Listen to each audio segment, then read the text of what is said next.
Good morning. Welcome to the Tuesday, October 17th, 2023 Tarrant County Commissioners Court meeting. I will now call the meeting to order.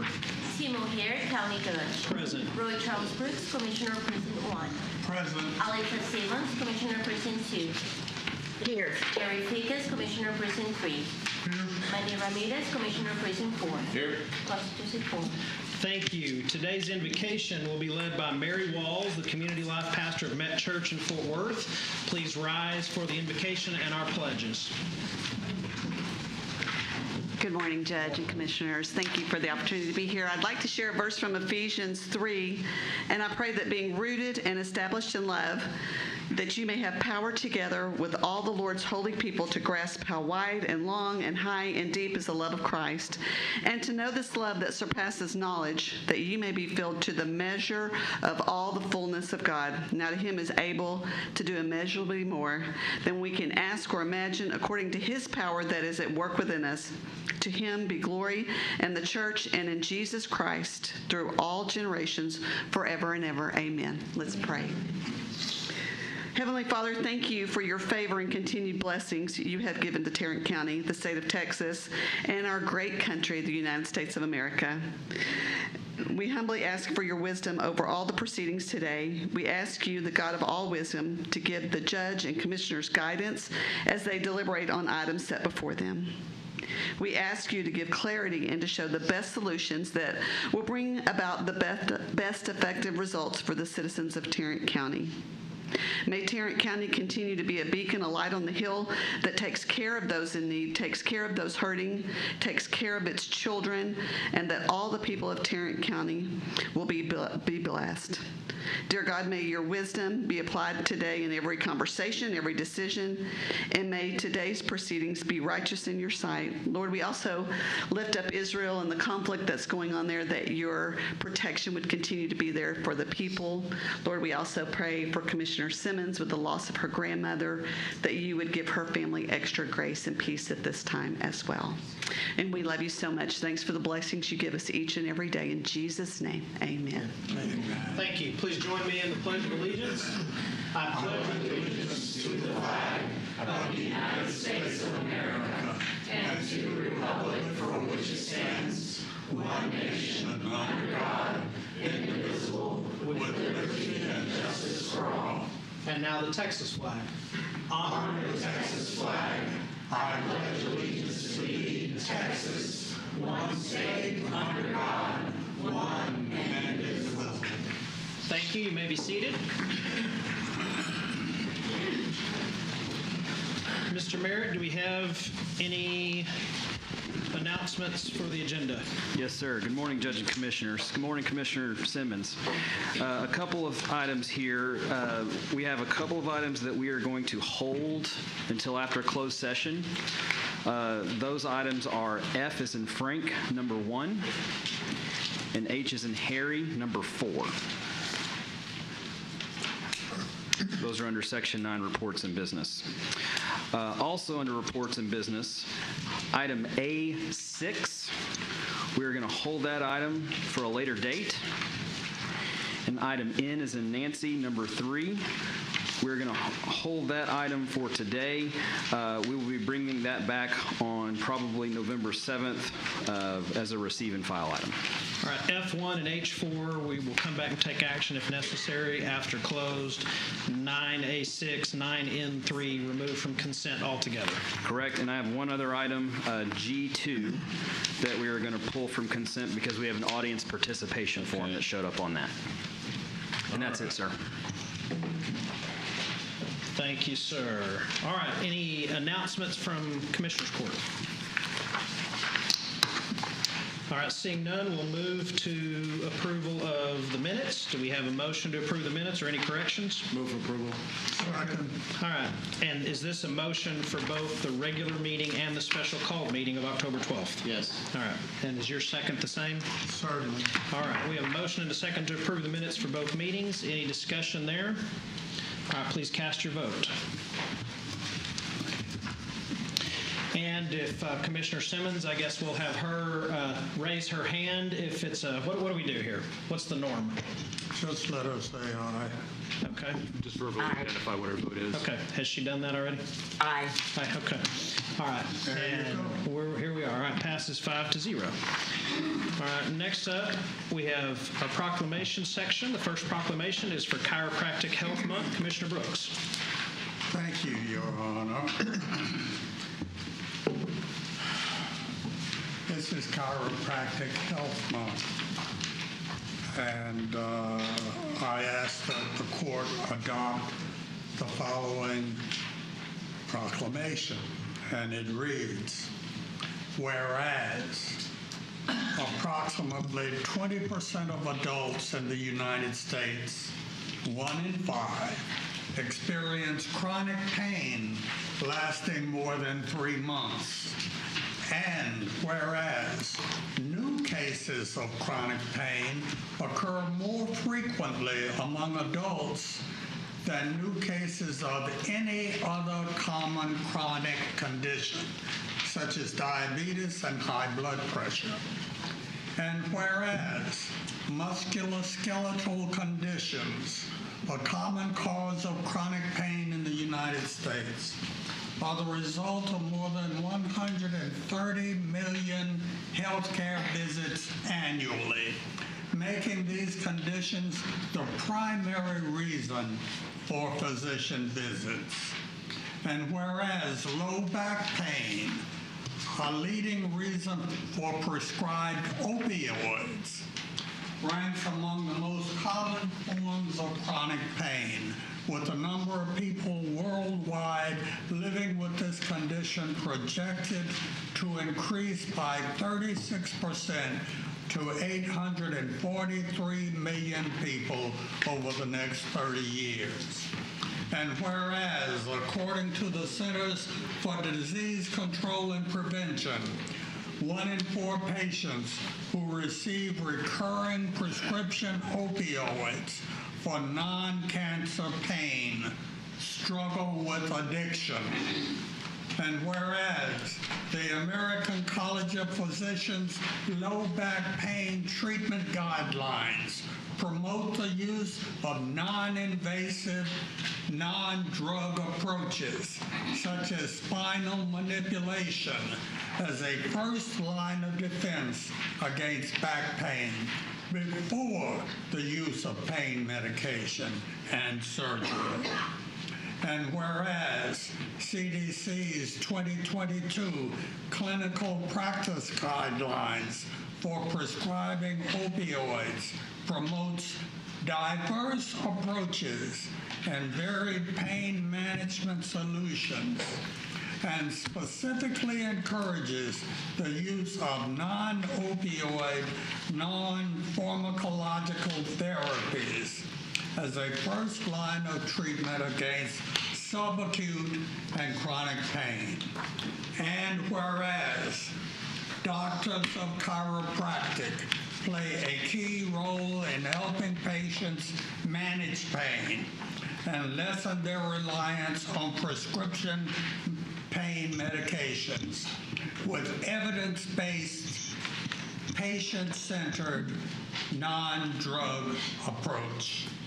And whereas with the theme, chiropractic, relieve, restore, resume, National Chiropractic Health Month 2023 reminds citizens of Tarrant County that non-drug treatments for low back, neck, and joint pain, such as spinal manipulation and other chiropractic services, can help relieve pain and restore joint function, helping people to resume their lives and the activities that matter most.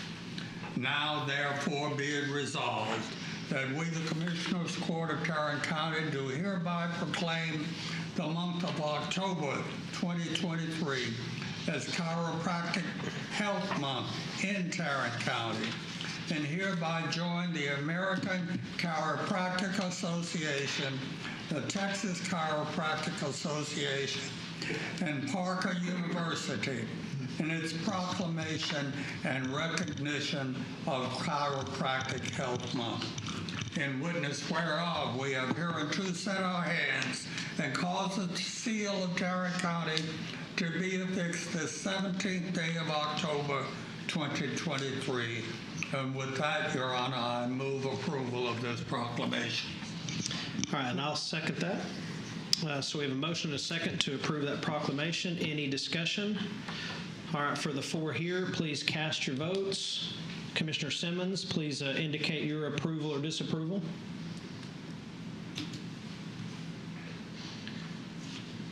Are we?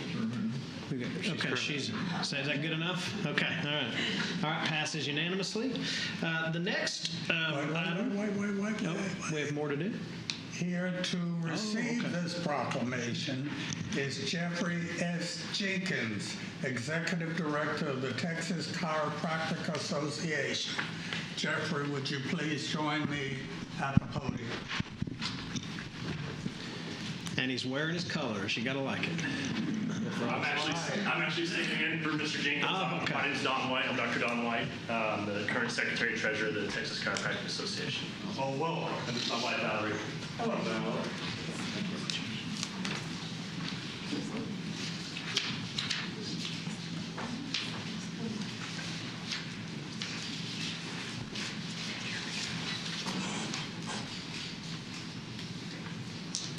Would you care to have some words?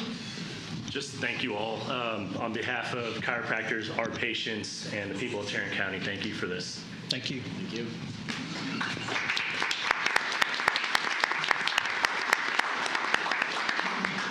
Now we have a special resolution of appreciation. This will also be presented by Commissioner Brooks. This resolution is in honor of our Chief Information Officer, Mr. Chris Nchapa Ayafor. Chris is retiring this coming Friday and has served this county well for 13 years, for 11 years, 9 of which as CIO. And I'll read this into the record. Whereas Christopher Nchapa Ayafor joined the Tarrant County Information Technology Department in January 2013 as Deputy Chief Information Officer and has served as Chief Information Officer since 2014. And whereas, as the county government's top technology executive, Chris Ayafor provided comprehensive strategic and tactical direction to enterprise IT directors, managers, and 200-plus employees in delivering technology services to over 4,000 government employees across 100-plus county departments, agencies, and business units. And whereas Chris Ayafor directed the development and administration of an approximate $60 million annual budget with an approximate $120 million in technology assets, inventory under management, and collaborates with county executives and elected officials in the exercise of his duties. And whereas Chris Ayafor was educated in Cameroon, Europe, the Middle East, and the United States, he has earned several industry certifications and holds 3 graduate degrees in the domains of management, information systems engineering, and business administration. And whereas in 2017, Chris Ayafor was appointed and continues to serve as Vice Chair of the Standing Committee on Information Technology for the National Association of Counties and serves on the International Economic Development Task Force. And whereas Chris Ayapor also serves his community as a member of the deacon board of his local church. He is also a community leader and fundraiser in the DFW area for support of West African refugees. And whereas Chris Ayapor most recently received the 2019 Dallas CIO of the Year Orby Award in the category Nonprofit/Public Sector, and will leave Tarrant County having professionally and compassionately served for over 10 years. Now, therefore, be it resolved that we, the Commissioners Court of Tarrant County, do hereby recognize Christopher Nchopa Ayapor for his years of exemplary and invaluable service to the citizens of Tarrant County. In witness whereof, we have hereunto set our hands and caused the seal of Tarrant County to be affixed the 17th day of October, 2023. And with that, I move approval of this resolution and wish Chris the greatest of success in all of his future endeavors. Second. We have a motion and a second. Any further discussion? All right, please cast your votes. Aye. All right, it does pass unanimously. Chris, thank you very much. Please step up to the microphone. And please bring your family with you.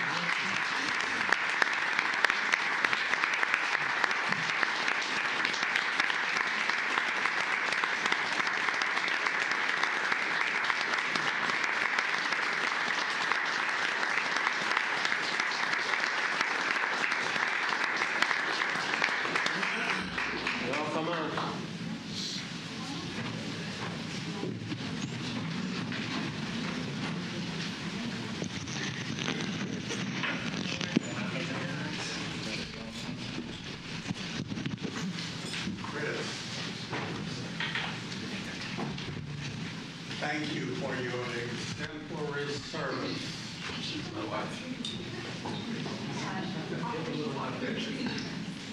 To the people and the elected officials and managers of Tarrant County.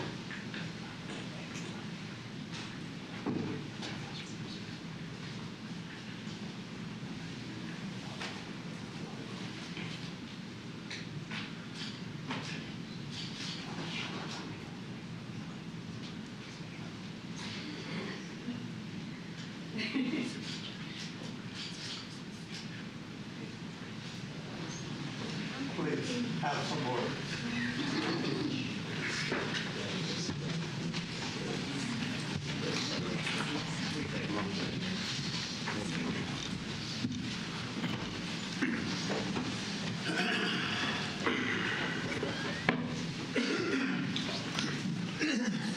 Sorry, I'm going to stay on that.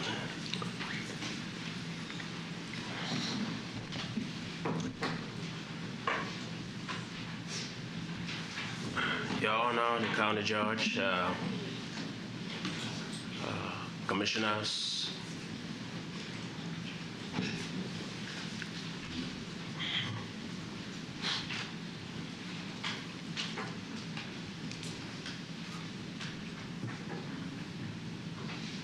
sorry. It's okay.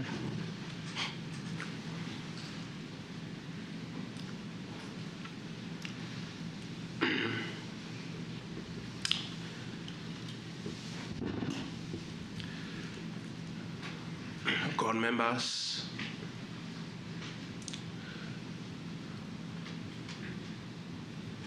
Commissioner Brooks,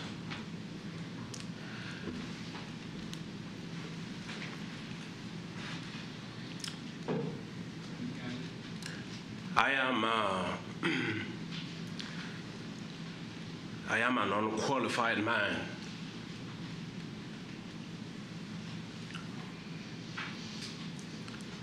That God chose and qualified me for his purpose.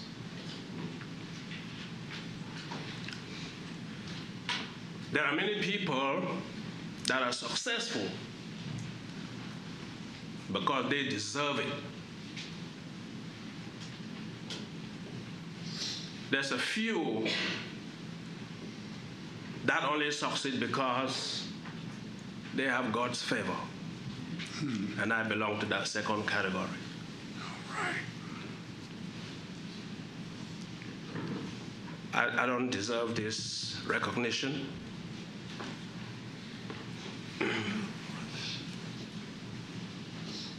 But I accept it as a mark of God's favor.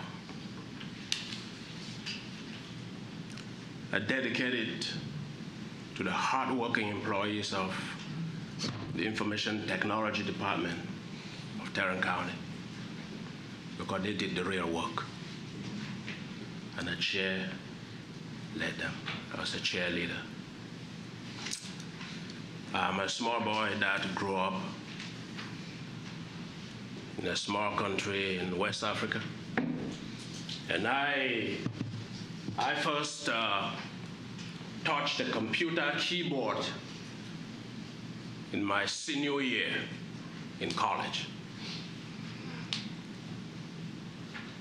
And I became fascinated with computers. But I did not know how I would ever be a simple computer repairman. But I've learned one thing in life. If you refuse to accept your current circumstances to become your permanent situation, you will get to where you want to get. And if you help a lot of people along the way get to where they want to go, ultimately you'll get to where you want to go. And I've helped a lot of people. Tarrant County has given me a lot of opportunities throughout my 11 years here. Put me four of my 6 children in college. Have some are here this morning. Can you all rise?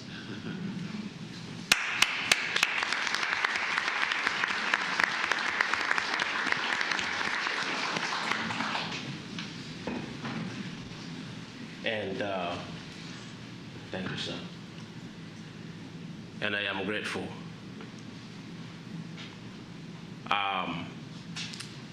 Commissioner, the honor, the judge, by the way, this kind of caught me kind of off guard. It's thanks to Chandler, I was only late yesterday, our county administrator, that I knew there was something cooking. That's why I wasn't able to get all my kids here. The one in UT Tulsa was just not able to make it, had an exam this morning. And I am proud that God has blessed my family through this county.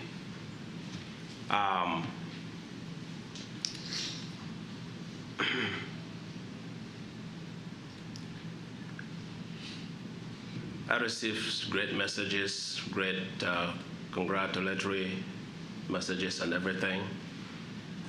And I want to appreciate my wife. She's been the pillar of my life.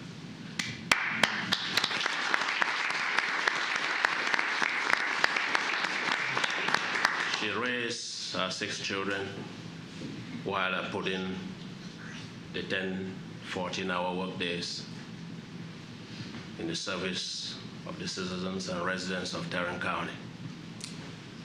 I'm leaving behind a wonderful team.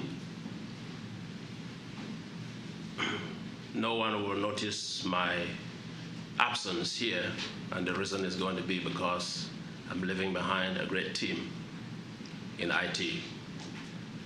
They will do such a heck of a job that you will not notice my absence.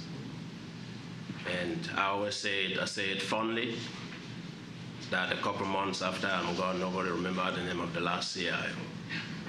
But I guess the court found a way this morning to make sure that if even the name is forgotten, we can see it in the records. I really appreciate this. This is done good. Is it okay if my wife can thank the court? Oh, absolutely. Please. I didn't tell her. Good morning, everybody. Good morning. As he said it all. And we want to thank each and every one of you, all the commissioners, the judge, Tarrant County. You've been a blessing to us. We appreciate you, and we wish you well. And as he has said, he built a team. You can count on that team. And that's all we have to say. Thank you from the Chopas family to Tarrant County. Thank you. Thank you both.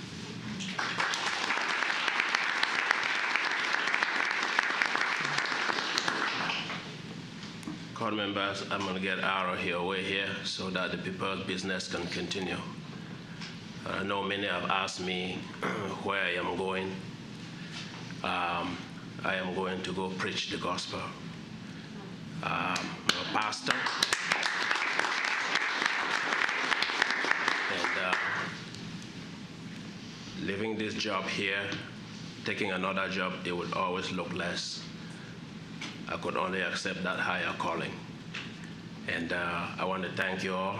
I recognize my great friend and brother, my pastor, Pastor Nanje, is here to wave. I recognize Pastor Emmanuel. I think he was here. And we appreciate you all. Thank you, Chandler, for helping me so much. GK is not here, but I need you guys to know he had been a pillar on whose shoulders I stood in order to serve this county and serve well. Thank you all so much, and I am not going to go too far. Your Honor, I would love to always come back here and when you need me, at least to say a blessing in the invocation. I am very grateful, me and my family.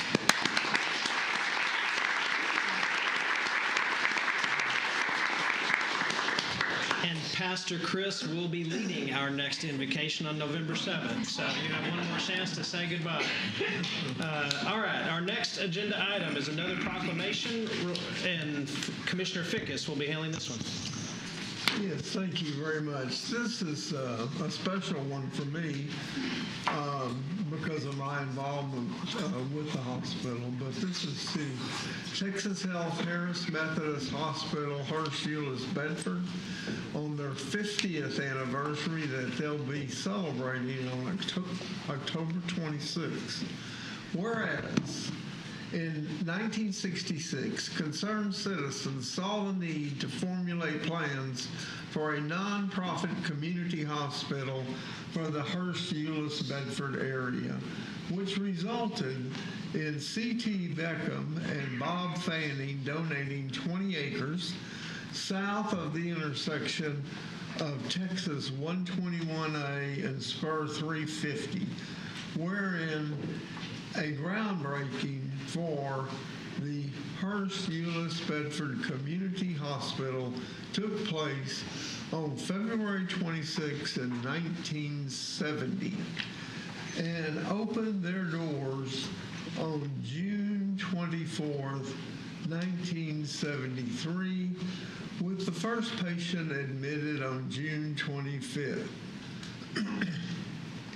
And whereas in 1983, the hospital changed its name to Harris Hospital HEB to reflect the hospital's affiliation with the Harris Methodist Hospital system.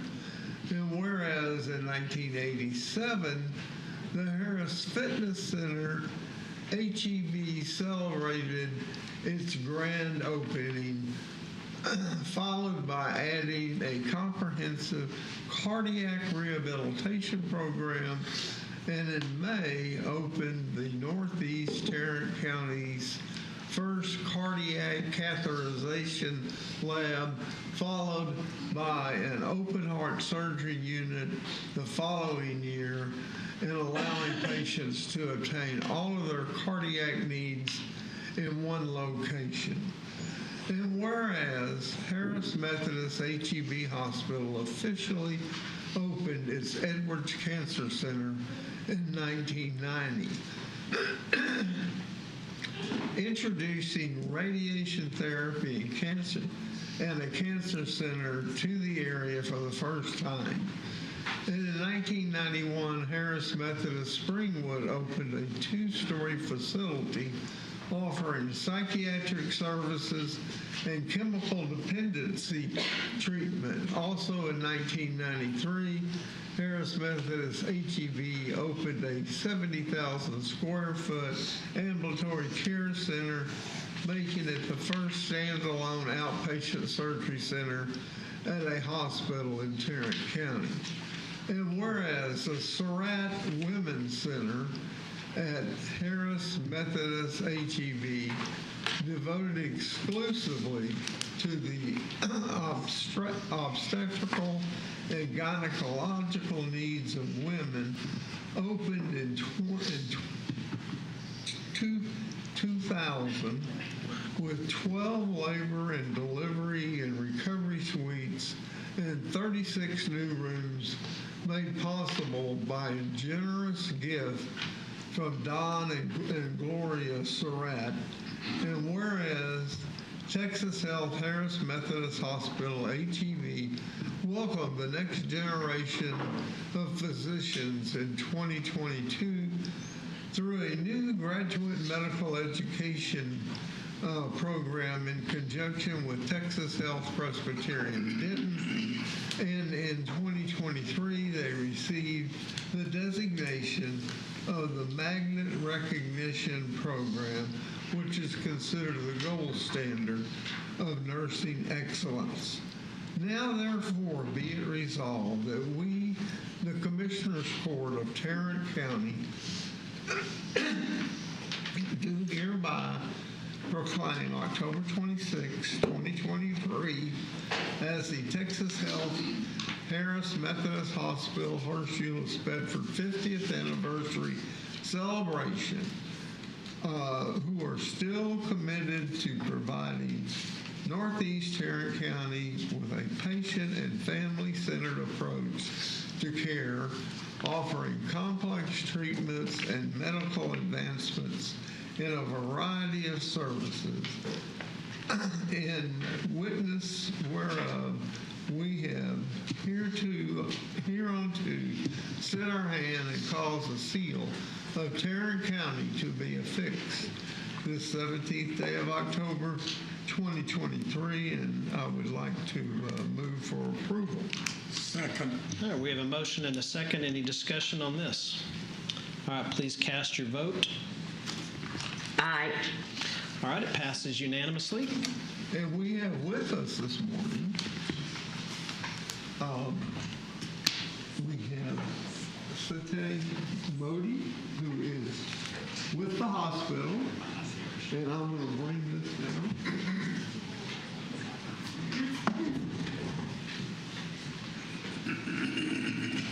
And they've got the big celebrations next Thursday. That's right.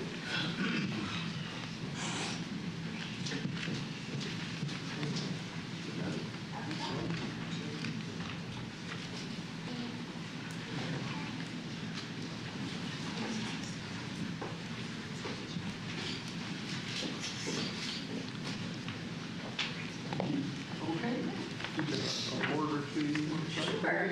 I don't know how I'm going to follow that speech.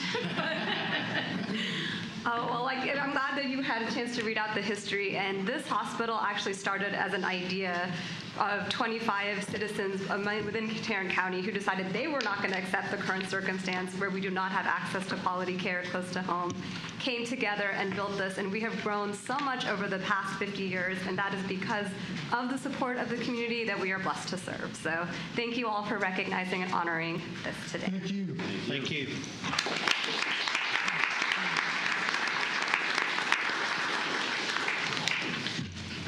Judge, I'm sorry, I need to make one announcement really quick. We need to pull one additional item from consent.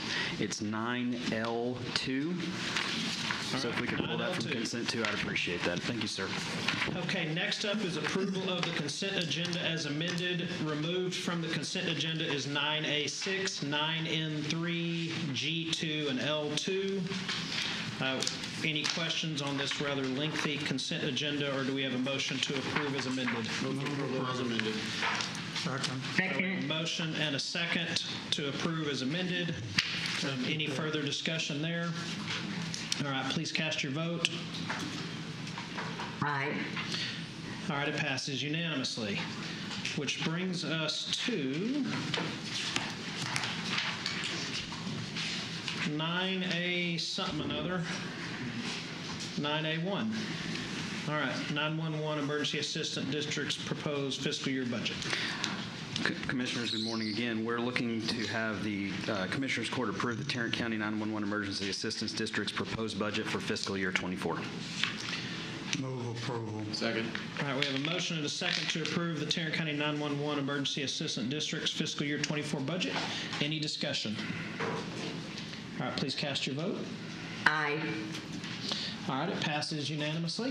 Thank you. Next up, item A2 is discussion and possible action concerning choosing the design services entity for the medical office building project related to the JPS bond.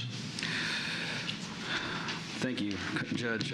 Here we're looking for the Commissioners Court to discuss and take possible action regarding RFQ number 23-0331 for design services for the medical office building related to the JPS Health Network 2018 Capital Improvement Program. I move that we appoint Paige Hoffer Welker All right, we have a, oh, sorry, go ahead. I thought you were. for architectural and engineering services for the medical office building. All right, we have a motion to appoint Paige Hoffer Welker. Do we have a second? Second. All right, we have a second. Any discussion? Just clarification, there are multiple projects that we're discussing today, correct? There are 3 items agendized for approval today. This is the first of 3. Okay, and this is for the medical office building. Correct, for the Design design services. There's another item coming up next with regards to the construction management of that same facility. Is this going in order of the presentations we received? No. I it's don't not. think so. Got it. Okay, just making sure. Yes, sir. All right, we have a motion and a second to choose Paige Hoffer Welker. Any discussion? Is there something you're adding here? Oh, okay. So it's just Hoffer Welker is the official Somebody name of the named firm. Paige Hoffer Welker was going to be really excited to learn. So, It's Hoffer Welker. okay, so we have, your motion is Hoffer Welker. Yes. That's your second. Correct. Okay. Any other questions there? All right, please cast your votes. Aye. All right, that passes unanimously. So next up, items A3 and A4. This is for the medical office building and also the central energy plant. And I would have a comment here. There is one of these, only J.E. Dunn is the option that we were given. Just to me, it makes sense since they are going to do one, it makes sense that they would do the other. I think there's synergies, cost savings, all sorts of things. So I will make a motion that we choose J.E. Dunn for both the medical office building and the central energy plant. Second. Second. All right, we have a motion and a second there. Any further discussion? All right, please cast your vote on that. Aye. All right, that passes unanimously. So next up is item 5, out-of-state travel requests. Do we have a motion to approve those? So moved. All right, we have a motion and a second to approve the out-of-state travel requests. Any discussion there? All right, please cast your vote. Was that yours, Candace? Did I steal your thunder? Sorry about that. No worries. All right. Okay, please cast your vote. Aye. All right, that also passes unanimously. Next up, we move to budget and risk management discussion and possible action related to fiscal year 2024 appropriation adjustments. We're seeking approval of the appropriation adjustments for 2024. All right, move to approve. Second. We have a motion and a second to approve these listed appropriation adjustments. Any discussion? All right, please cast your vote. Aye. All right, passes unanimously. Next up, facilities management.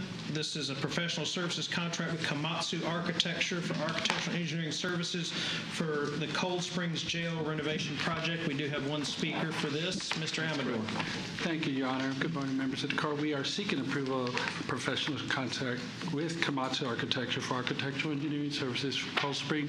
This is to take the jail from a minimum risk security to a medium security facility in the amount of $1,217,444. Move approval. Second. All right, we have a motion and a second to approve the professional services contract with Komatsu Architecture for the Cold Springs Jail renovation project. Any questions or I have comments? some comments, yes. Go ahead. Okay.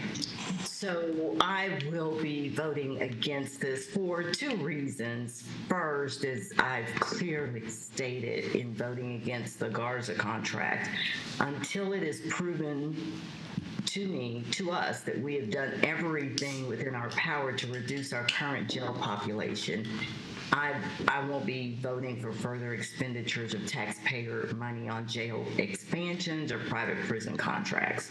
I called during the Garza contract discussion for return of the Criminal Justice Coordinating Committee to consider issues contributing to jail overcrowding. I also called for an acceleration of Fort Worth video magistration, since it's obvious to everyone that's an issue. I've been disappointed that there has been no discernible progress on either one of those items. And here's the second reason I'm a no. Bringing a new jail online will do exactly zero to resolve the staffing shortage we have in our jails. As I've pointed out before, our detention officers are working 52 hours per week or in excess of that. That's 12 hours per week of forced overtime. And those increased hours are a direct result of the number of inmates we have in our jails and our inability to recruit more detention officers. I've also been told that our turnover rate with detention officers is quite a bit higher than it was in the past. So I can only assume that's at least partly because of the forced increased hours. We just cannot build our way out of this problem. And so we need to try a new approach. And so I'm here ready to contribute with anyone, work with anyone who wants to engage in that conversation. I've been to Cold Springs. You know, it needs work for us to use it. But before we do that, we need to work to reduce this jail population. So those are my comments.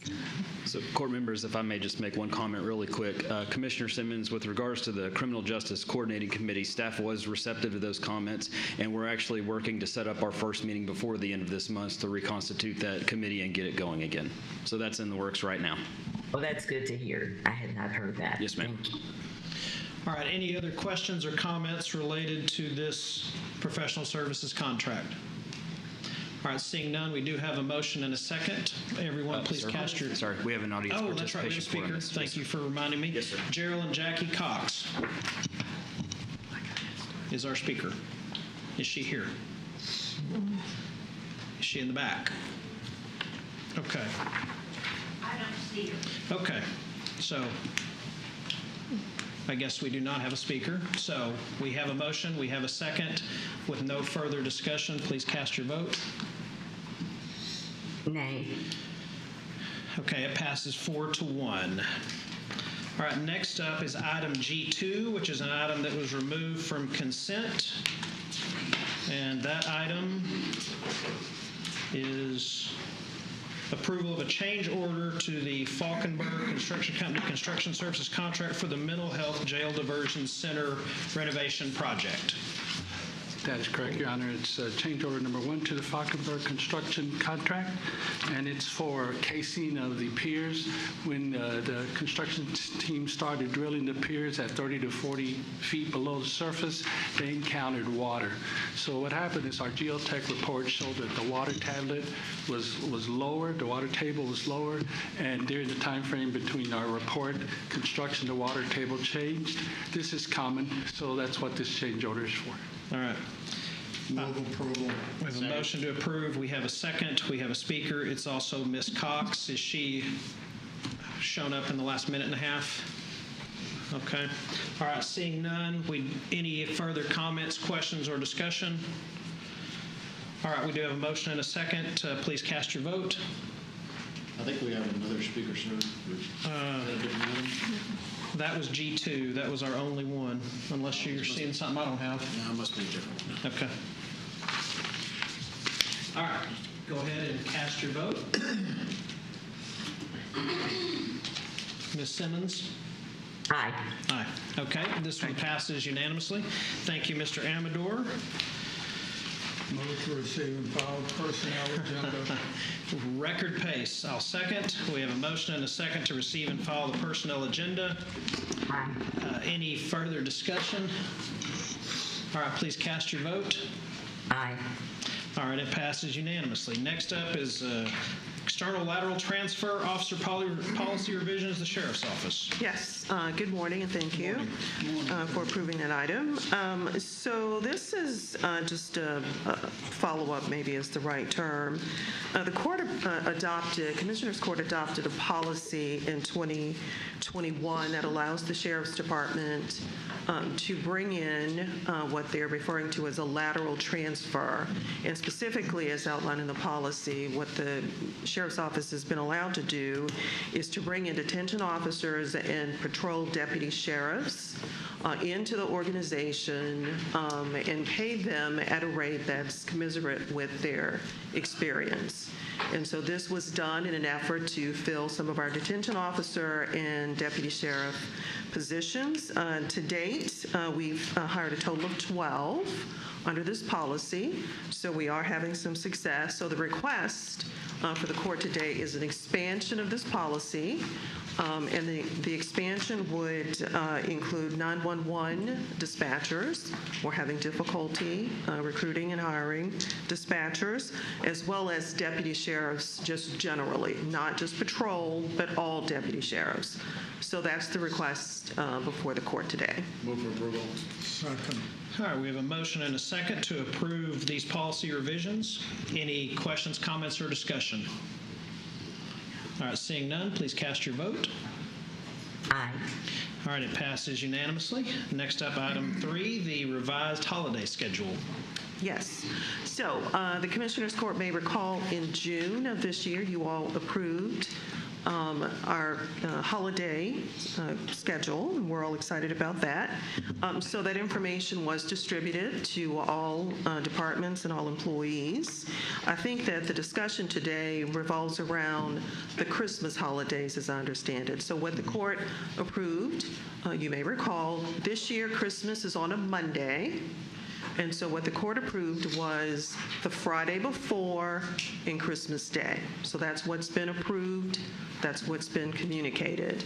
I believe the discussion today is whether or not the court would like to reconsider and have our 2 Christmas holidays be Christmas and the day after, as opposed to the Friday before. That's my understanding. Yes, so I asked for this item to be on the agenda, just to be clear, and the reason I did it was because a number of employees came to me and said we would much rather have the Tuesday after Christmas so we don't have to wrap up Christmas things. I can see some heads nodding now.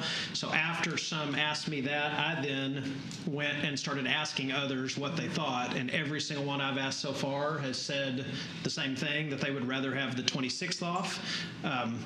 So I've probably asked now or talked to probably, I don't know, 25, maybe 30. So that's why I put it on the agenda. If the court's not up for it, okay, but I think the majority of the staff, at least the ones I've talked to, would rather see it this way. So, And Judge, if I could just say, and obviously the other court members will weigh in, but just so that you know, organizationally, I mentioned that those schedules, the approved schedule was distributed back in June, and I know that the courts certainly rely upon the schedule to set its hearings, and I know some of the larger departments, once that schedule is approved, then their employees begin to, vie and compete for holidays, especially those around Christmas. So I want the court just to have knowledge about that. I don't think any of us are going to refuse a holiday. So I just want the court to be aware that there may be some employees, some departments that have already scheduled vacations based upon what was previously approved. That's the only thing I'd like to add. Discussion. Can we hear from Mary Louise or maybe Wendy? What do y'all think about this? Is it going to cause significant issues with your folks? I just walked in. So the change is, instead of, if we were to do it, the change is instead of having the staff Christmas holidays be Friday the 22nd and Christmas Day, it would switch to Christmas Day and Tuesday the 26th. So it'd be back to back? Yes. Yes. Well, Monday, Tuesday. Monday, Tuesday?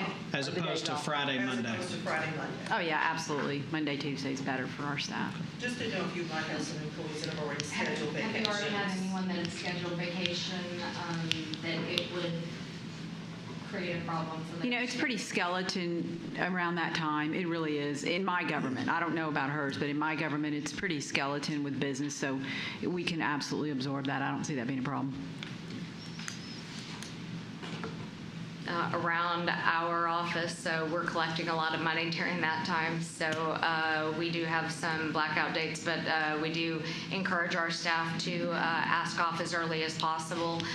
There may be, I wouldn't say that it's going to be a great impact for that, but there may be some that have already scheduled vacation, some that have already scheduled family trips to Mexico to be with their family for holidays. So it will impact those. So we'll have to deal with those on a one-on-one basis for those that have already scheduled family holidays.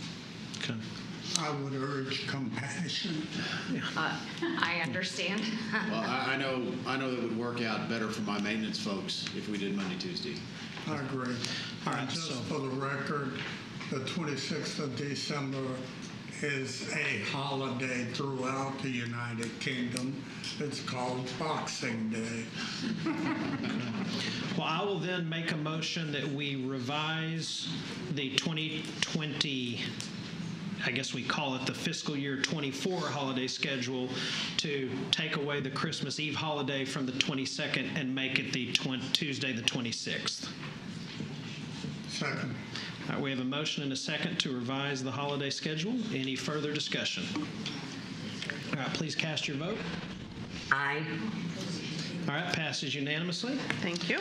Thank you. Next up is H4, which we're going to discuss in closed session before we come back and take any action. So we will now move to purchasing K1. Let me ask the court members, K1 through K8, K1 through K7. Does anyone have any questions on K1 through K7? Any member of the court? All right, is there anything that the staff feels like they need to tell us in addition to what we have in our packet, K1 through 7? No. All right, so I will make a motion that we approve all items K1 through 7. Second. All right, we have a motion and a second. Any discussion on that? All right, please cast your vote. Aye. All right, it passes unanimously, which brings us to K8. All right. Anything there to discuss? Anything you'd like to add? No, just asking for permission to take bids and RFPs for items A through D. Move for approval. All right, we have a motion to approve. Second. And a second. Any discussion there? All right, please cast your vote. Aye. All right, passes unanimously. Thank you. And then I believe the next item would then be K2, if I am following along correctly. I think it's L2. Which is the... L2. It's what? L2. Yeah, L2, which is the sheriff's vehicle acceptance piece, which I will get to that here and read it. HIJ. K.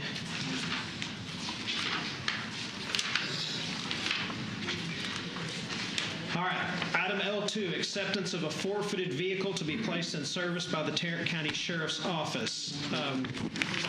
Commissioner Simmons? Yeah, thank you, Judge. I'd ask for this to be pulled just because I wanted to learn a little bit more about the process.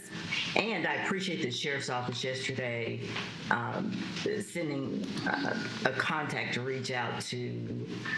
Fortunately, I was able to do that at the time because of time constraints. So I just want to be a little bit more informed before I vote. I have a couple of questions.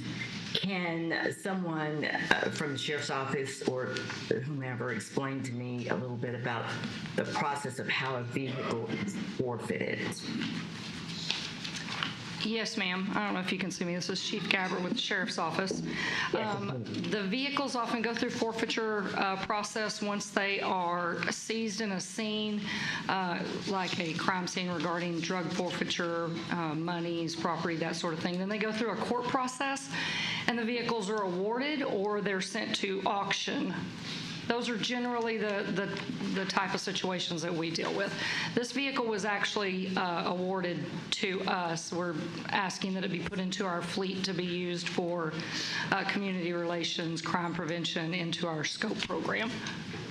And so how common is it for a forfeited or a vehicle to be placed in service by the county rather than sold at auction? How common is that? I wouldn't be able to give you an exact number, but I can tell you that we do auction vehicles and we do put vehicles into our fleet. Oftentimes, some of the vehicles will be used as undercover vehicles. They'll be used as vehicles when we have a shortage. As everybody knows here, in the last couple of years, we've had a great shortage in being able to get vehicles just due to, manufacturing and that type of thing. So there have been vehicles put into the fleet, and there have been vehicles that we have sent to auction. Okay, because I went back, I tried to go back and look, and if I did some decent research, this is the first such instance since I've been on the court that we decided to place a vehicle in service. Would you know since January? I would have to research that, ma'am. I'm sorry. I don't have that information. I don't remember. So, can you explain a little more in depth what the Sheriff's Office has planned in terms of utilization for this vehicle? Sure. You're probably familiar with similar type vehicles. I know Fort Worth PD has a couple of them. They're vehicles that are typically wrapped or they bring attention to crime prevention and that sort of thing. The vehicles will go to different types of community events, whether it be a day with the law, National Night Out, those type of things. Those vehicles normally make it easier for us to make contact with some members of the community that wouldn't necessarily want to approach a vehicle and a uniformed officer that's a marked patrol unit, but they might walk up to see a vehicle that has a little more pep to it. Okay. Well, I appreciate the explanations. I will say that I don't think it is a good practice for us to engage in using forfeited vehicles for our own purposes within the county.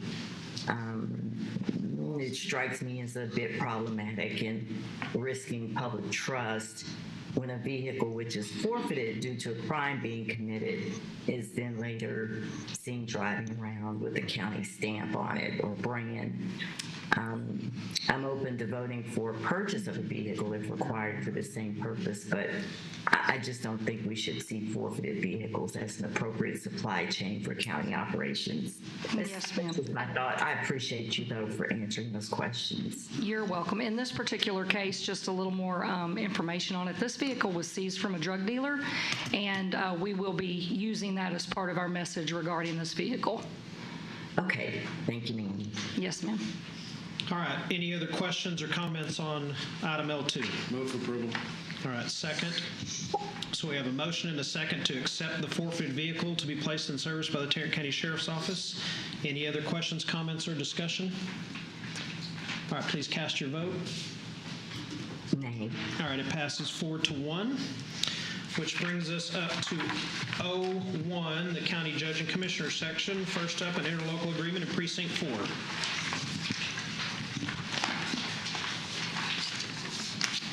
Well, I have quite a few interlocals today, but I think we have a resolution first. Russell? Yes.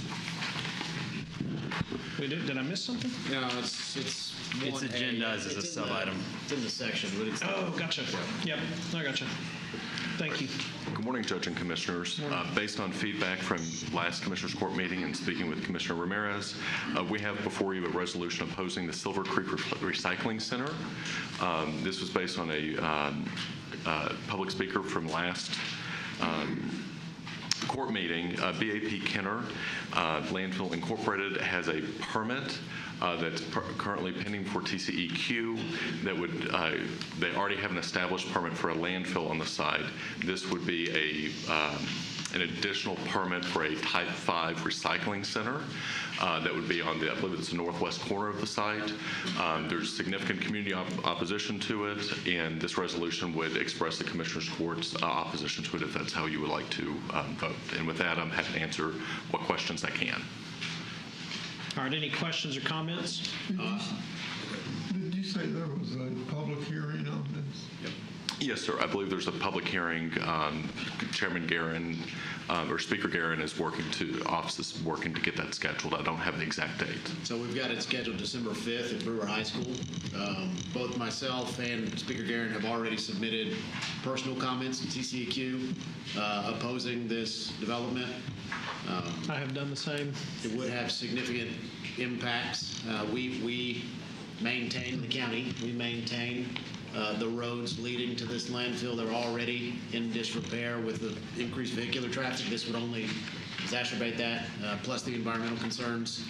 I appreciate your work, Russell, in putting this together. I think it's very clear that we stand with the community on this one, and that you know, it's unfortunate, but the neighborhood has grown up around that site, and it's no longer suitable for that purpose. So let me make sure I'm clear. A vote for the resolution is a vote in opposition to the project. Correct. Correct. Okay. Do we have a motion? I move. Move to approve this resolution. Move to approve the resolution opposing the Silver Creek Recycling Center. I will second that. All right. Any other comments, questions, or discussion? All right. Seeing none, please cast your vote. Aye. All right, passes 5-0. Now we get to the interlocal agreement sections. And thank you all for your support on that. I would move for approval of interlocal agreements B through K. That'll be with White Settlement, EMS ISD, Pelican Bay, Lakeside, and Birdville ISD. We're helping quite a few folks out. Second. All right, we have a motion and a second to approve items O, 1, B through K. Any discussion there? All right, please cast your votes. Aye. All right, passes unanimously. And next up, board appointments. Do we have any board appointments to make for any of the commissioners? Have we, Ms. Ray, received the resignation of my historical person, or did they just tell us they're going to? They tell us over. We need that. Okay. All right, I think, have we talked to our prospective nominee yet? Okay. Okay, I'll hold off. All right, I don't believe, does anybody else have any appointments to any boards or commissions? All right, I don't believe we have any bonds or certificates of self-insurance. Commissioner Brooks, it's claims and addendum time. The claims including addendum. All right, we have a motion to approve the claims and addendum. Any discussion there? All right, please cast your votes. Aye. All right, passes unanimously. Now we have two different briefing items. The first is a briefing item on the Mental Health Jail Diversion Center. Good morning again, Judge and Commissioners. Ramey Heddens from MHMR is here to give a presentation on the Mental Health Jail Diversion Center. Thank you. Good morning, Raymond. Good morning. How are we all today? Good morning. Thank you for letting me be here, Judge and Commissioners. Just giving an update. It's been a while since we had an update on the Mental Health Jail Diversion Center. So I wanted to just give a quick overview and also just some updates on things that are happening. And there we go. All right. Very good. Just a little bit about MHMR. These are we are the second largest community center in Texas. Those emblems were accreditations and other things that we have as an agency, and we serve everybody from all the way from what they call littles or the young babies all the way up through adults. And again, we're the second largest local mental health authority in Texas. So for Tarrant County, we serve a broad expanse of individuals. We serve folks with substance abuse issues, mental health issues, youth with both those issues as well, individuals with intellectual developmental disabilities, and also early childhood services. So quite an expanse of folks. So in part of that process, we have the contract and are working to provide services at the Mental Health Jail Diversion Center as well. One of the things I want to talk about is a little bit about our history with the Mental Health Diversion Center. For the many, many years, we've had conversations about divert to where. We've had a law liaison program in Tarrant County. We worked on educating officers, providing training on mental health and diversion issues. We've worked in our jails to provide offshoots in the courts to do post-booking, post-arrest, post-adjudication type of diversions. But we really didn't have a place to divert individuals for officers to drop off. So these have gone through, and as you may or may not know, that Tarrant County is a stepping up county. And we've been certified as a stepping up county for many years, which is a county, it basically says that our county is devoted to working on, for individuals with mental health issues, diverting them from the criminal justice system and looking for better solutions. So through community, yes, sir. Just for the record, Stepping Up is a program of the National Association of Counties. Absolutely. Thank you, sir. Yeah, so through that and through community meetings that we've had over the years, we've done sequential intercept mapping. And what that is where we've had folks come in, we've examined our processes on the street, through probation and parole, all the things in between, courts, et cetera. So and we also during those time frames, we made many visits to other locations to see what kind of programs and diversion centers that were in other communities to see how they did it, to really think about what could be done in Tarrant County. And of course, in September of 21, we were funded October of 2021, we were funded to begin work on the diversion center through a lot of efforts in visiting buildings and trying to find the right location. There we go. So the key partnerships in developing this were the Tarrant County itself, Tarrant County District Attorney's Office played a big part, Tarrant County Sheriff's Department, MHMR, our local hospital district, and law enforcement agencies across Tarrant County were involved in the process. So the divert to where? So our goal is to provide an alternative for law enforcement who encounter people engaging in illegal behavior that's a result of related to mental health crisis. So individuals involved in behavior that might get them put in jail, but they're having a mental health issue, an opportunity to provide officers with a way to get resources to that individual at that time. So when an officer has someone in hand and they know that this person really primarily has a mental health issue, they have an opportunity to take them to the diversion center. So who is eligible? Right now, we have people who are brought in by law enforcement. You don't come to the diversion center unless you're brought in by law enforcement, or you come in from the jail. On the back end, after a person's come to the Tarrant County Jail, sometimes they're diverted from there. We'll get into that. Primarily nonviolent misdemeanor offenses, and these are the list of offenses that we've listed. We started out with criminal trespass. We expanded it to some of these charges as well as opportunities. Now the DA's office has been working with law enforcement really to look at exceptions. So in other words, here's the things you can't bring someone in for. You can't bring them in for assaultive offenses, weapons offenses, DWI, those kinds of things. So to really make it easier for officers to have some leeway on who they can bring to the diversion center. Sexual offenses. Yes, there you go. Yes, exactly. And so who is ineligible? So even if you pass the muster on those other things, if you currently have aggressive or violent individuals at that moment, even if it's because of a mental health issue, they really don't need to come to the diversion center. They may need to go to the hospital. That may be the primary place for them. It could be that person needs to go to jail. I mean, I realize that not everybody needs to come to the diversion center. There's some folks who need to go to jail. But this is an opportunity for folks whose primary issue is mental health. That's really the contributing cause to what their issue is, and they don't meet the criteria to go to the hospital. And this is an opportunity for officers to bring them here. So any medical emergencies, if they have a serious medical issue that needs medical care, they need to go to the hospital.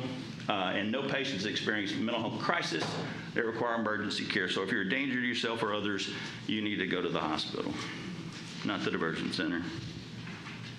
Okay. So this is just a little flow that says basically an officer determines this person's eligible. The officer brings the person to the diversion center. When they get to the diversion center, it takes less than 5 minutes. The officer drops the individual off. Then at that point, the staff assess the individual for appropriateness to the diversion center. So we really don't stop officers and say, no, this person's not eligible, unless the person, it's obvious they can't even make it out of the car. But we haven't had that kind of an issue. So we bring the person in. We have medical staff, nurses who assess the individual to determine if they're not a danger to themselves or others. They don't have some medical condition we can't cope with. They're brought into the facility. Their mental health issues and substance abuse issues, physical health issues are addressed. And then at that point, the average stay, we'd like to be about 2 or 3 days. If they can stay 3 days, that gives an opportunity for us to engage them into services and find out what their needs are, give them a chance to decompress. And then at that point, we're offering services in the community, including housing, substance abuse, mental health treatment. And then as they transition out of the diversion center, we have a team that follows them up to a year. So as long as we can find them and continue to locate them, we're going to be following them up to a year. So what are the benefits? Benefits of the Mental Health Jail Diversion Center: increased access to treatment and services in the community, reduction in booking time for officers and patrol because it takes less than 5 minutes to make this stop, reduction in exposure to risk associated with confinement, and provides officers a way to connect with nonviolent offenders to services. So officers have that, I know where I can take you, to make sure that you can get access to services. And the last thing, it's the right thing to do. It's the right thing to do. People with mental health issues who come to the jail on minor offenses tend to stay a whole lot longer than individuals who don't. And if they come into the jail and they have charges, they many times are incompetent to stand trial, which means they're going to stay in the jail for significant periods of times for really the fact that they have a mental health issue. And we've just dealt with that for years for folks with minor offenses who are incompetent to stand trial, staying months and months and months. Whereas if they hadn't had an issue, they would have been out in a day or two. So recent expansions. I'm excited about these recent expansions because I think this is a great use of the diversion center. And we worked with the DA's office, Phil Sorrells, and Judges Neecum and Cook, and the Sheriff's Department have worked together to kind of provide these other options that if a person has already been brought to jail, booked in, there's a couple of options we have to ensure that they get diverted over to the diversion center as well. One of those is booking desk dismissals. So once they come into the jail, identified and approved by the Sheriff's Department, MHMR, our staff who are in the jail 24/7, screen that individual to make sure we feel like they're appropriate. And then at that point, if they pass those two things, the DA's office may approve that transfer. The Sheriff's Department will bring them to the diversion center, and we treat them just like the officer had brought them in. The second piece to that is district attorney dismissals. So again, these are individuals that we identify who are appropriate for the diversion center. They've been screened by our navigators, approved by the DA's office, and transferred to the diversion center and charges dismissed. So on this other side, the charges aren't even filed. These individuals have charges and they get dismissed. These are primarily individuals who have minor offenses, who are in jail, who now may be appropriate to go to the diversion center, and or somebody who may be incompetent to stand trial for a minor offense, or they may not be able to be restored to competency, but they just don't meet the criteria for hospitalization either. So it's an opportunity for them to step down from jail with some opportunity to get services wrapped around them.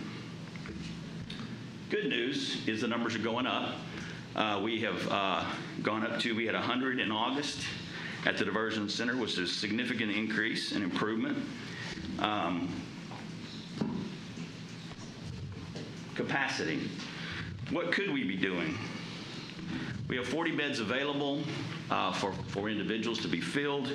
We figured our target capacity is about 33 a day. That leaves us some beds open, so there'll always be room when an officer brings someone in, or if we have to put someone in a room by themselves due to behavior and those kinds of things. So that would be our capacity. Our August, our highest daily census was 18. Our lowest daily census was 4. We had an average daily census of 10. So what are some of the outreach efforts that are going on? And we work closely with the DA's office. They kind of spearhead this, and this is their outreach to law enforcement in the county. These are some of the events that have occurred recently. And one of the ones that's not on here is on May 28th, the DA's office hosted chiefs from around the county at the diversion center and really explained this process that we discussed about when individuals are brought in by law enforcement from other parts of the city who didn't have an opportunity to go to the diversion center, and reviewed that process so that the booking dismissals, so they would understand that and they would understand what might be going on if a person that they brought in now is released to the diversion center. So it was a good meeting, very well attended as well. Just the top 5 law enforcement agencies and the percentage that they're bringing in. Fort Worth, which should be no doubt, they're number 1. They brought in 53% of the individuals. So looking at this right here. Yes, sir. Has MHMR or the county gone to Arlington Police anytime in the last 3 months to say, hey, here's an option? I'm looking at the numbers. 1% of it comes from Arlington, so they're not referring anybody. So has anybody gone to anyone in Arlington and said, hey, we want to make sure you're aware of this. We encourage our officers to send people here? Yes, sir. Yeah. We have. We've had conversations with. They've come and visited the diversion center on multiple occasions, and then these are the dates. I wasn't at these meetings, but our staff from the diversion center and the DA's office, I believe, were at these. Well, they led these meetings. What was the response from Arlington? I honestly, Judge, I couldn't articulate their exact reason. I think and I think it would be a good conversation with them. Again, I wasn't at the meetings, but I think there's been some hesitancy. It could be the distance. I would only be speculating as to their reasons at this point. Okay. Rami, on the 20% or 21% from the Sheriff's Department, do you think that's due to the expansion of the ability for our folks to take them there instead of booking them? Yes, sir. That's part of the increase. They were already really right there with the hospital district, et cetera, bringing folks, but that did increase some of the numbers. Yes, and I would suggest for Arlington as well as for Fort Worth, because, I mean, only 100 in a month, I mean, we can do better. I'm certain of it. Going to roll calls, actually. I know that y'all's capacity is limited with your team, so maybe just round up the troops with the CDA and other folks, but I guarantee you there's still a significant portion of police officers that are on the ground that don't even know about this. And so if we're able to visit those roll calls and just lay out this presentation as an option and say, look, this is already within y'all's policies. We've already cleared this with your chiefs. But talking directly to the police officers that are doing that are making the decision, I think that'll improve it quite a bit. Like I said, I don't want to put one more thing on your plate. No, I think it's important. But that's important. I mean, it is having the chiefs and the PR teams come. That's important to get the policy decisions out of the way. When it comes to implementation, we've got to put this in front of the officers. Yes, sir. No, we have done roll calls, in every police agency. And you're right, the officers need to hear about the Mental Health Jail Diversion Center, but who they need to hear it from is their chiefs. They're not going to stick their necks out and make the decision to divert someone from incarceration to treatment unless they're certain that their chain of command thinks this is the appropriate thing to do. They need to hear it in unequivocal language from their chiefs and everybody else in their chain of command, that not only is this a good policy, it's what we want you to do. If that becomes part of the message that the officers are hearing, then they're going to be much more likely to do what we want them to do, which is to divert. But they've got to be assured that there are no consequences that they will suffer from their chains of command if they make the decision to divert. I'm curious about that recent meeting with police chiefs. What you said, the turnout was good. Can you tell us what that means? Did you have, half of the 40 plus police chiefs there? What did that look like? I'm going on memory, Commissioner, but it was definitely, I think, over half. We had a full room. The DA's office presented. We presented. I believe all the big departments were there. So there was also individuals represented from the schools, like the colleges and universities in the area, who also have brought people to the diversion center as well. But the big departments were represented. And so it had to be probably at least 25 people, and it's going by me remembering the room and the crowd upstairs at the diversion center. So I thought it was well represented. Was Arlington represented? Yes, ma'am. I'm confident Arlington was there. Okay, thank you. Yes, ma'am. All right. Any other questions there? I appreciate you giving us the opportunity to kind of go over this. I'm excited about the way forward and the opportunities. We are going to continue to work with the DA's office. They are spearheading that and want to participate in those educational opportunities. And because I think for officers to hear it from the DA is much more important than hearing it from a member of MHMR. And I think that's been one of the real positives in this process is the DA's office. And I know the DA, Phil Sarles, is committed to that. So I do want to leave you, if there's no more questions, any more questions, I'll leave you with a story. And I'm going to read it, and I apologize, but I want to make sure I don't miss anything.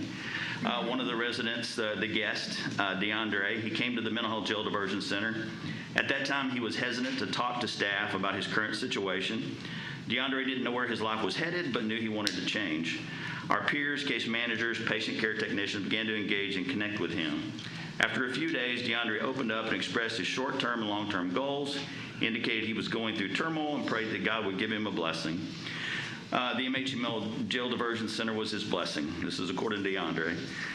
Through the diversion center, the efforts of his transitional peer and case manager, he was able to obtain critical documents, which led to secured housing and stability. The diversion center staff worked closely with one of the MHMR housing programs to provide DeAndre with the most appropriate housing solution. The program will support independent living through housing and mental health case management, peer support services, and rental subsidy for up to 12 months. DeAndre moved into his own apartment on August 1st of 2023. He also obtained employment. His peer specialist provided resources, helped him with resume writing, tips, etc. He was offered a job at a local restaurant and began training. He also called us recently to thank us for helping him overcome obstacles by giving him hope and encouragement. He also expressed how supported he feels as a guest in our transitional program. One last quote from DeAndre: "My world finally feels complete, and I owe all that to y'all." So I think it's real exciting to see where we have those opportunities to make a difference in people's lives. And he mentions the transitional program, that following an individual. So it's not just what happens in the facility, but it's connecting those individuals after they leave. So I appreciate your time, and thank you. All right, thank you. Any questions for Ramey? Thank you, Ray. All right, thank you. Next up, we have a presentation regarding participation of the city of... I'm sorry, we have one public comment. Oh, we have two, actually. Two comment items. Gosh, I keep flying here. First up is Doreen Geiger, and Julie Griffin is after that.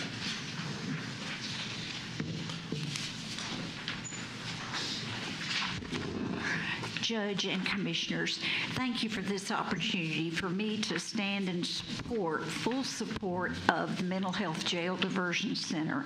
I think this is a very important part of our community to help keep people clogging up our jail that really don't need to be taken down there and booked. And once they're booked and they don't have the money to pay bail to get out, they can be there a long time. One thing that I hope that the Jail Diversion Center already has or will develop is a video that can be shown during roll call, because I know police officers are coming on duty and sheriff's deputies all during the night. Some are coming in at midnight. It's hard to have the DA speaking at 3 shifts a day to catch all these people. I think a good video made would be helpful, because they could show it as each shift comes on, because we're always taking in new people. And I just hope you all will continue your full support for this center. Thank you. Thank you. Is Ms. Griffin here?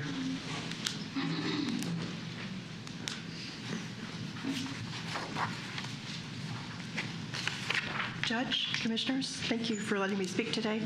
I just want to again add my full-throttled support to the center, and I'm so heartened to hear among you all that there's agreement on the part of everyone, it seems, to truly make this not only a success, but a beacon for perhaps other counties or even in the country, because it truly is a diamond in the rough. And this is something that is personally I'm very passionate about. So I wanted to thank and be grateful to members of this court and this county for having created it and doing best efforts to make it reach true success. But I still feel that we all understand that it's underutilized. And as a citizen, I kind of feel like I'm grasping at straws trying to understand what that might be. And I hear you all trying to get to the nook of it to try and figure out how we can improve. And of course, it's just a tiny baby step, the center itself. Once we do fill it up, we can still do better and reach the goal of target capacity and beyond, of course, for the needs of the mentally ill in our county. I do have 3 areas I want to talk about if I have time. But the first one is, I brought this up before, and forgive me if I am not using this information source correctly, but I keep reading the daily booking reports, and the covered offenses continue at there's an average of about 10 persons per day who are brought in singularly on each of those offenses. And I realize that there's a myriad of factors for each individual case, but it still seems like at 10 people in those categories that could be candidates every day, it seems that a lot of people are falling through the cracks that still could be lifted up by this center.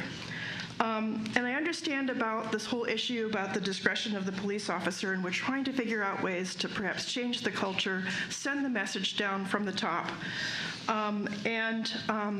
We really want the police officers, of course, to really think of this as that very first option when they come across a potential case. But on the other side, there's also the getting the word out to the homeless community and to the advocacy organizations. Have we done everything that we can to let the people know that this is a place they can go? A warm bed, a meal, information and housing options, counseling, and the whole panoply of things that are available for those people. Perhaps the county and MHMR have a public information office or communications professionals who could participate in an all-out effort to educate and reform. Please forgive me if all of these avenues I've mentioned are already being aggressively pursued. If they are, kudos to everyone. Commissioners and Judge, please take every step to ensure the continued funding and improvement of the VITAL program. Thank you. Thank you. All right, the next presentation is regarding the counties participating in a City of Mansfield tax increment financing reinvestment zone. And I think we have a presentation from Megan. We do, part of it, yes. Okay. I'm going to start us off. So good morning. Go back. Good morning. So I'm just going to give a quick just overview of this request, and I'm going to ask the City of Mansfield to come up and speak a little bit more about it. But this is a briefing. We're not taking any formal action today. It's a request by the City of Mansfield to establish a 359-acre TERS. This is divided between Ellis and Tarrant County. About 135 acres of the total 359-acre TERS is located within Tarrant County. This is not unusual. That is something that usually occurs or has occurred in past TERS that we've approved. This specific TERS is expected to raise the taxable value within this current zone from its base value of $1.6 million to approximately $3 billion over the 40-year life of the TERS. Again, it's a 40-year TERS. The county would only be asked to participate in the first 30 years of that TERS, which is also pretty standard for the county. I do have Kirk McDaniel. He's with Petty & Associates. They're the consultant that worked on this project with the City of Mansfield. And I also have Jason Moore and Matt Jones. Matt Jones is the Assistant City Manager, and he's going to come up and kind of give an overview of the proposed TERS and its boundaries and all of the other fun stuff that goes along with it.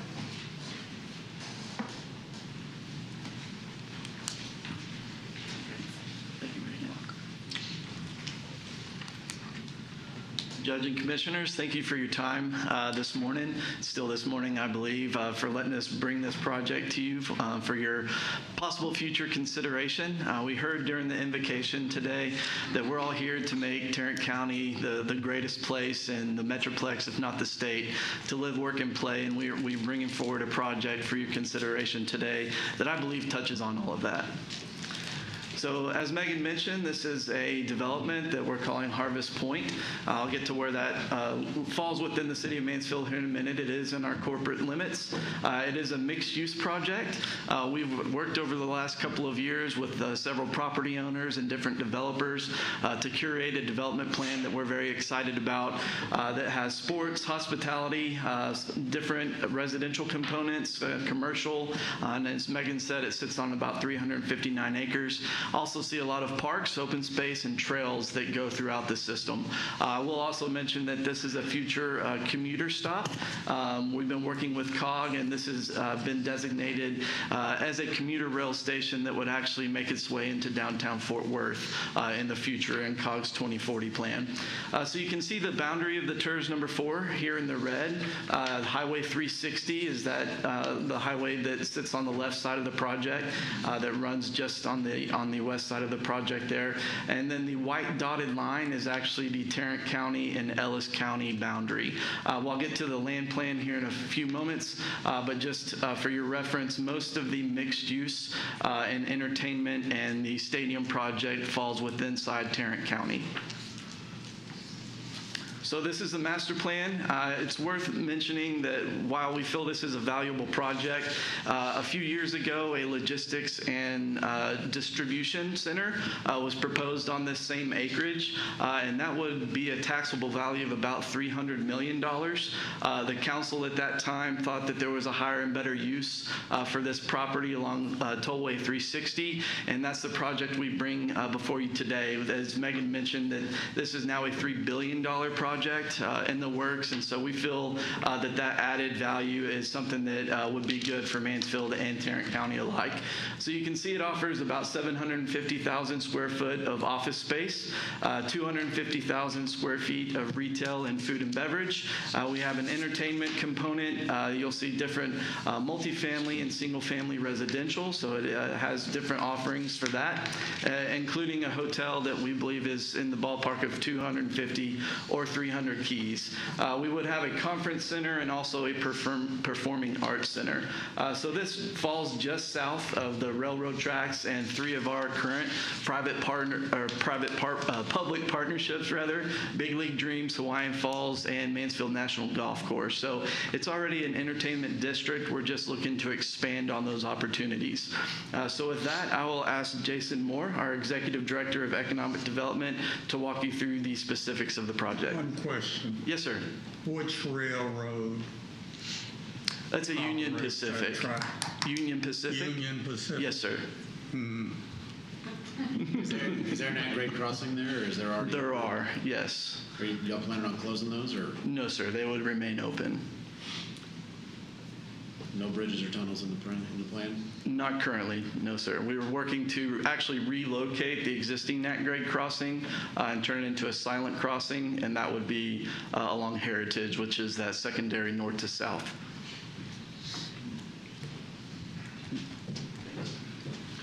Thanks, Matt. Judge, commissioners, thank you for the time. I will just touch briefly on what's not on this specifically called out on the slide, and that's a stadium. This is a 10,000 capacity multi-sport venue. We took it to the voters back in May in Mansfield, and it was approved to be used for Type A sales tax, which is what our Economic Development Corporation utilizes. And so these are components that we've proposed in this plan with working with two master developers. And one thing to mention from just an economic development standpoint, we talk about jobs and high-paying jobs is what we're going after. 93% of our residents of Mansfield leave the city to go work. So they get on the roads and they drive to other cities where those office environments are. So part of this development is to create a powerful entertainment mixed-use district that would generate our first Class A office market. And that's coming in future phases, but those are the blue buildings that you see on the screen. The yellow are mixed-use residential, so you'll have some multifamily on podiums that sit on top of restaurant retail.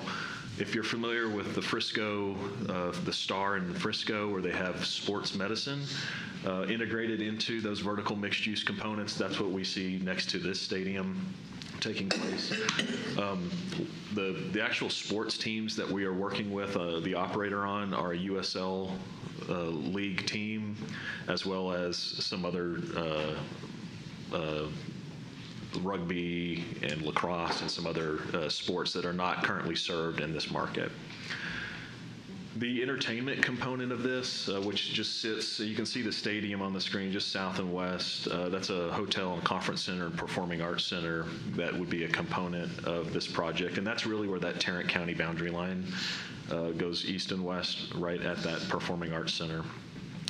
The funds that would be generated through Tarrant County's increment would cap at $18 million just based on the current rate.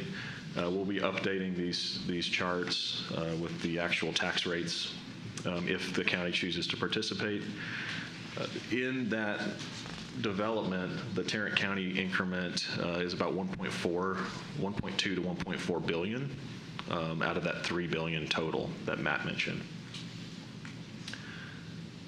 So asking for a 50% 30-year TERS participation, you can see that there's some significant growth. And we use a very conservative appreciation when we're looking at taxable values in our TERS. The consultants we have will use a 2% annual appreciation over values. And of course, we all know that's significantly higher in reality, closer to 5 to even 8%. So this is very conservative outlook. We did pay for a feasibility study. City Council authorized one of the top consultants in the industry to perform a feasibility study. for the actual sports, entertainment, restaurants, retail, office, all those components. And then that led us into the creation of the TERS, which this feasibility study, the city's participation would be 40 years, 75% at years 1 through 10, and then de-escalating down 50% 11 through 20, and 21 through years 40. We are asking for participation with Tarrant County and with Ellis County as well, 50% for 30 years with a cap at that $18.6 million. Some of the project costs, all of these project costs that we would request for Tarrant County would be included in just public infrastructure. So there's some significant roadways and realignment of roadways that Matt mentioned. So Heritage Parkway, Lone Star, even the service road along 360, those major components would all need to be put in place, and it will add significant cost.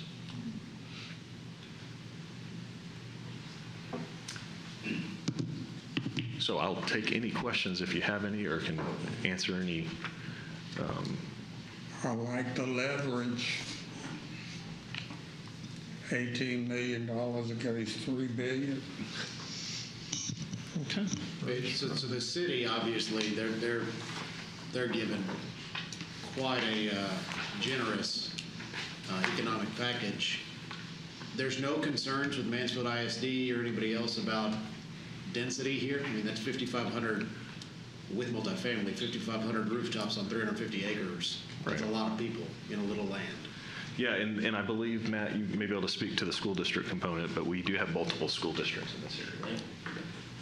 This particular project, the majority of the residential falls out of Mansfield ISD.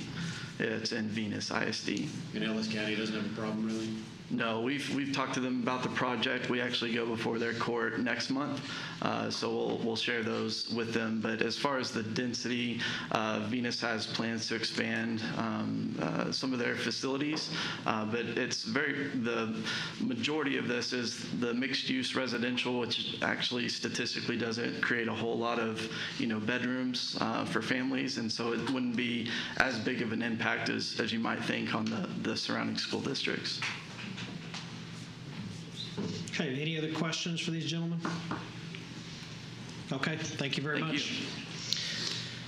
All right, let's see. There's I don't want to miss another speaker. No speaker on this. So next we come to announcements and comments. Ms. Glenn would like to make a couple of comments really quick, if we can.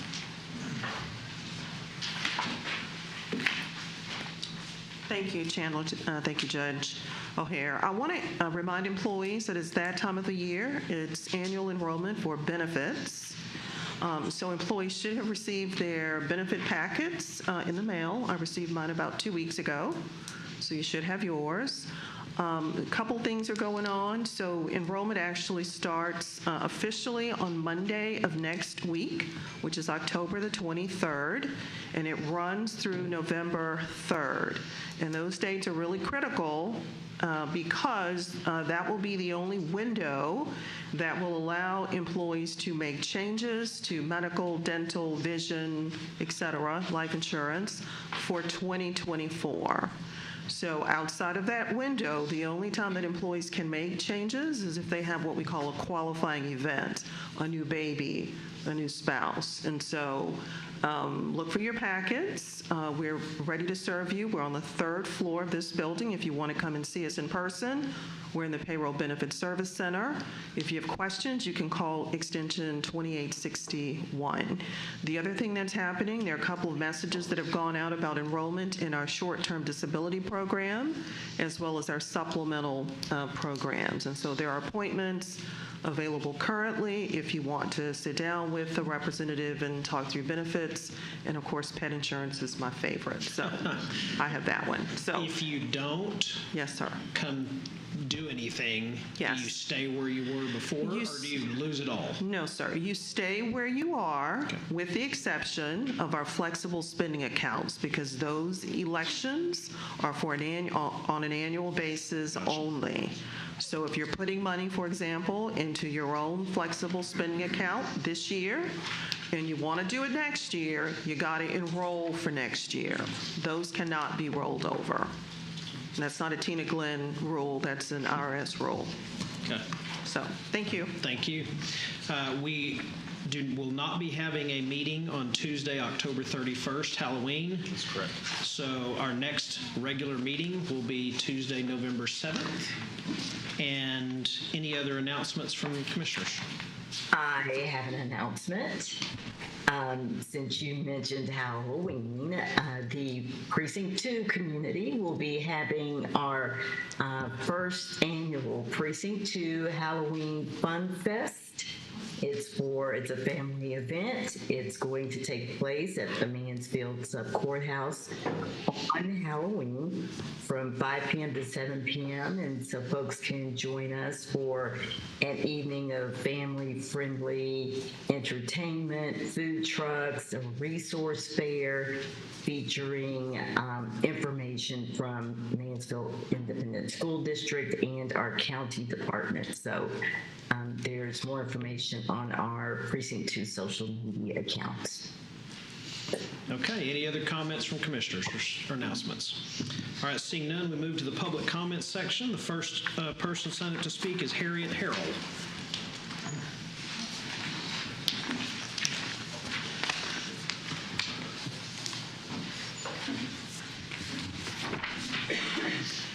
Thank you, commissioners, for this opportunity to follow up on an idea from the last commissioners' court meeting.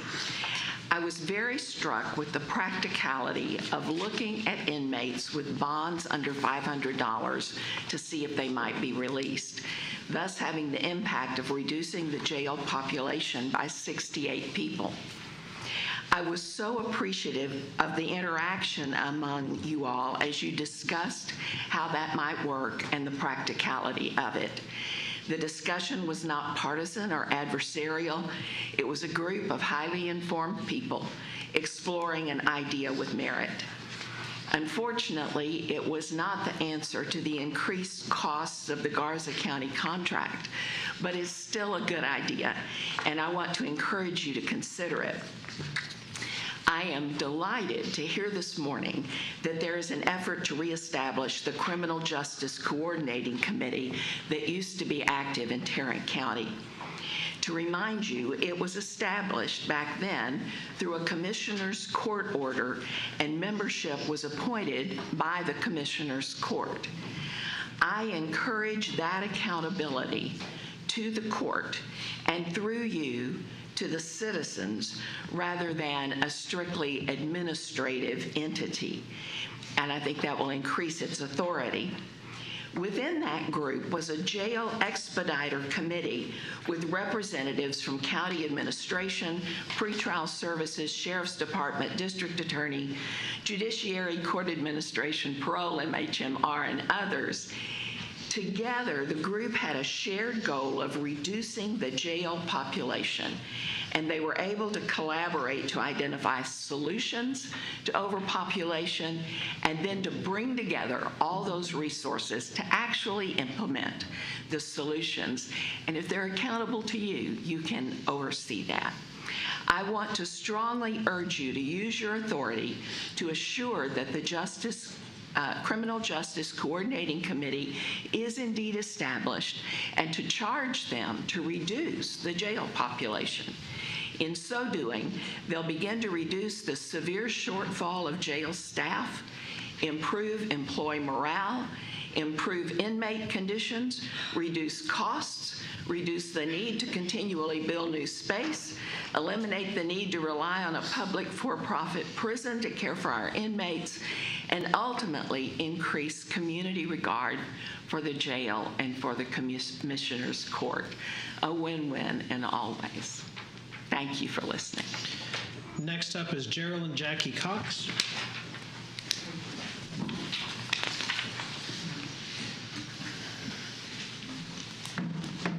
Could you distribute these to the court users? Thank you. Good morning, Commissioners. Good morning. What I'm asking to have passed out is a page out of your 2022 fiscal year IT department's This Is What We Got Done manual. And the piece that I'm bringing to your attention has to do with the Tarrant County Integrated Justice Analytics features that are on this. I apologize, it just didn't copy very well. I can see you scrunching up your eyes, struggling to read. I'll try to help you with it. The piece that's in large print that you can note is that the need for this data was critical because more than 70% of county expenses are related to justice administration functions. That astonished me. I mean, you know, way more than roads? Whoa. Anyway, we all know that it's expensive. The costs of incarceration are very high. This year, with the pay raises for the jail staff, I expect to see them jump.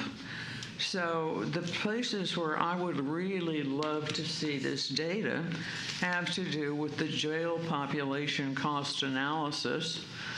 We're now, you know, year-to-date fiscal year 2024 isn't going to be very much, but it will tell us what the actual incarceration daily cost trend analysis shows. And it's going to be kind of a steep upward curve, I suspect. But it will also be interesting to see a year-end report for FY 2022. In other words, there are many things in these multiple databases that would give me and many other people a much better idea of what's going on with our populations and a chance to examine and discuss them. It's not clear to me that I can get these databases online. I made a big effort, but so far I can't find them. So I will be sending an Open Records Act request for an opportunity to show up at some county office to sit and read these things, because the Public Information Act, it's now called, permits me to see things without charge if they're in electronic format, and I can just sit there and read them. However, I know that I'm not that charming, and that perchance people will get tired of having me in their offices reading. So I would like you also to consider, if this can be done without much cost, there are ways you could put this up on the website, and then everybody could look. I think it's the sort of thing that one would want to look at month to month, perchance not every day. But anyway, I'm asking for that cooperation. Get it up where we can find it. Thank you. Next up is Bob Willoughby.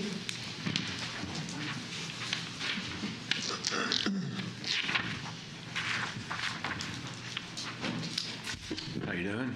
I got to say one thing real quick, and I'm not just trying to get on the good side of the judge either. I mean, I've been at this for 15 years, and I've heard a few members come around a few times some good things about things you've done. I don't hear that about other people in the council and all that kind of stuff. And it's good. I'm busy my own thing, so I'm not paying attention. But it's good to hear little things every once in a while about someone we put in office doing something good. That sounds good. Problem is, I'm down here with the same question. We had in our election in District 5, in 2019, there was 4,400 votes total in 2019 for District 5 Council. 2021, we had 5,700 votes total, which is really terrible. I mean, it is bad, but 5,700 votes in 2021 for council. 2023, we had 3,400 votes. It dropped 2,000 votes. One of three things happened. Either people are not voting, two, there was election fraud, three, there was incompetence. A video came out of the final stages of the election, came out, and you see this video. They took it down. It had a lot of questions, okay? I spent a lot of money running for election, and I got questions. This is no reflection on Tim. I came down here, and he's told the people to talk to me. They're not doing their job, okay?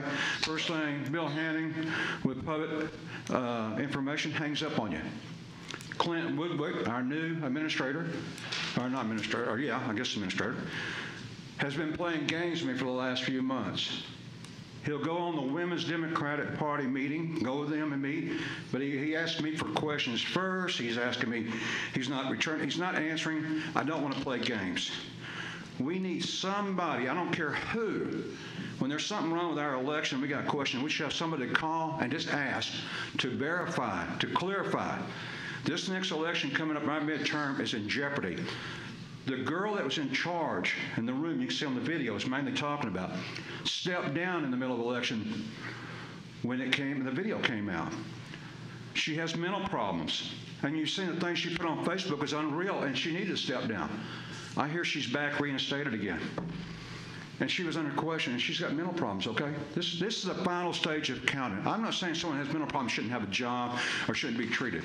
But in this one particular area, the final stage of counting should be held more professionally.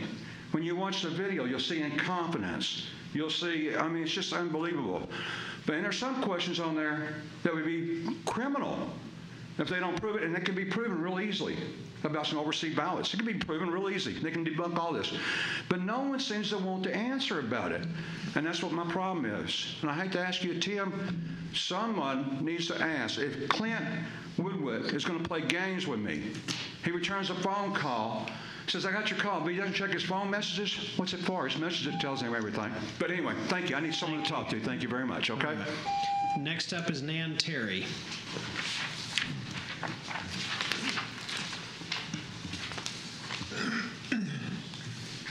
Good morning. I'm glad it's still morning. I know the 3 new commissioners inherited the jail diversion program, and the numbers are going up, and I want to thank MHMR and the staff and the law enforcement officers who are taking detainees to the jail diversion center.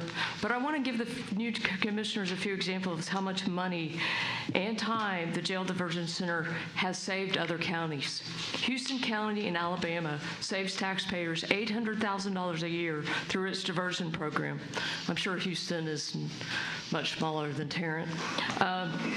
A diversion program in Oklahoma saves 2 counties in helping mentally ill while saving taxpayers nearly $2 million per year. In Montana, another county has a jail diversion program, and their saving is really resulting in 17% of the participants do not reoffend. The first 3 dealt with mentally ill. Tulsa has several programs for detainees and for diversion. I'll speak about one, which is not ours, but it gives you an idea. May 30th marked 5 years since the city opened the Tulsa Sobering Unit, a jail diversion program designed to offer an alternative for adult men and women detained for public intoxication.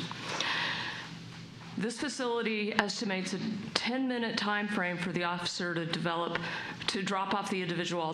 Tarrant County estimates 5 minutes. In the last 2 years, they've saved officers 3,000 hours not being spent booking, just dropping the inmates off. 3,000 hours in 2 years. That's a lot of overtime that people don't have to pay.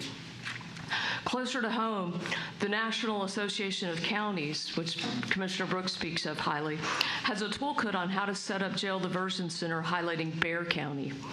Leon Evans, the president and CEO for the Center for Health Services, does the introduction, which I'm going to read a portion of.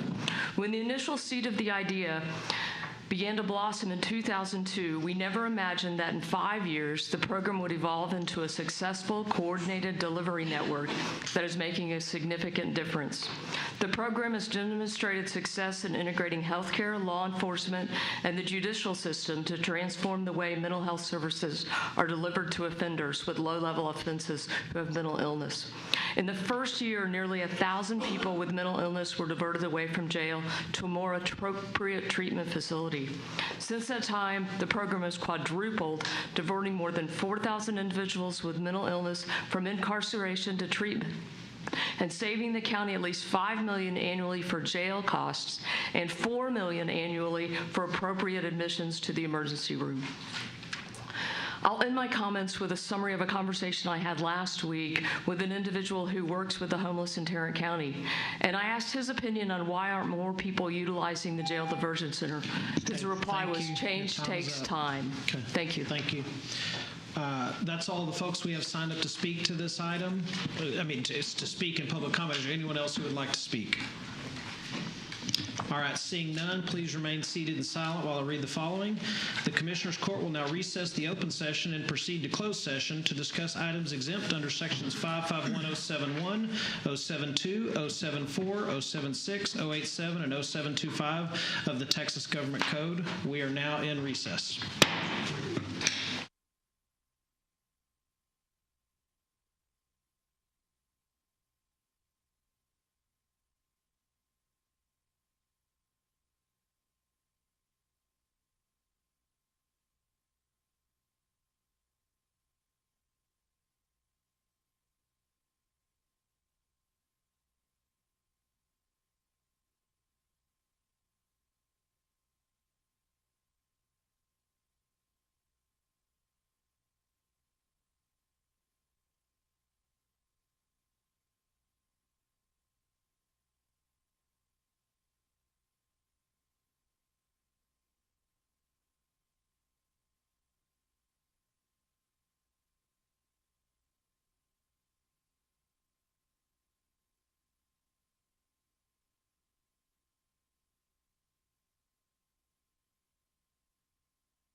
still missing two. We're missing one.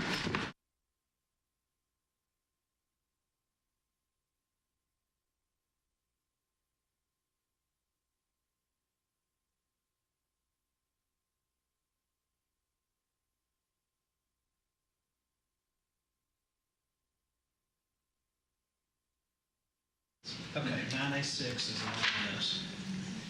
Which one was H4? That's the associate judge's item. Okay, so it's F1 and H4 that we're dealing with. That's correct. Okay. G2 is done. What's N3? That was transportation services. That's being held for another meeting. Okay. There's no action on that item today.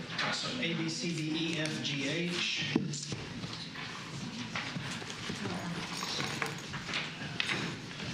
me find this. A, B, C, D, E, F, G, H. C, D, E, F. Okay, H4. Okay. Ellen, can I borrow you for a minute?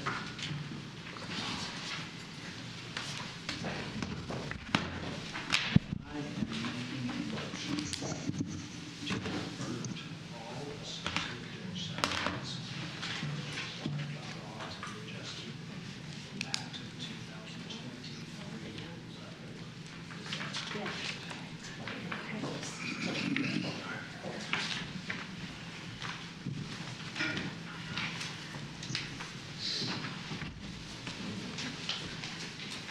Okay, we ready? Yes, sir. It's H4. No. F1. H4 and F1. Yes, sir. F1 consent. Can't find it. F1 was consent. There it is. Pulled it from consent.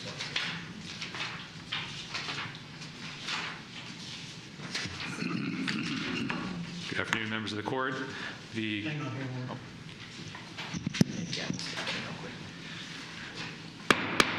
Having returned from closed session, we will now address the following items. The first is one removed from consent agenda, which is F1.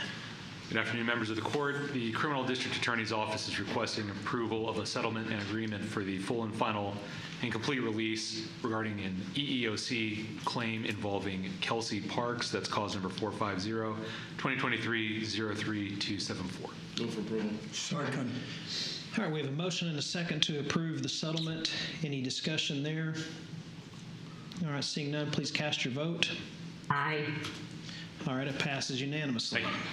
Thank you. All right, next up is item H4, which revolves around associate judge salary. Just for the record, the H4 does not, any motion made today will not be related to magistrates. This is only related to family court associate judges, probate court associate judges, and juvenile court associate judges. After discussion with counsel, I will make a motion that we revert those associate judge positions other than the ones required by law to be increased to go back to the fiscal year 23 level. That's my motion. Second. All right, we have a motion and a second. Any discussion there or clarification on what that means? Okay. So we have a motion and a second with no discussion. Please cast your vote. Aye. All right, that passes unanimously. Those are all the items that we have to address after executive session. So I'll entertain a motion to adjourn. We have a motion and a second. Please cast your vote. Aye. All right, we are adjourned. Thank you for watching.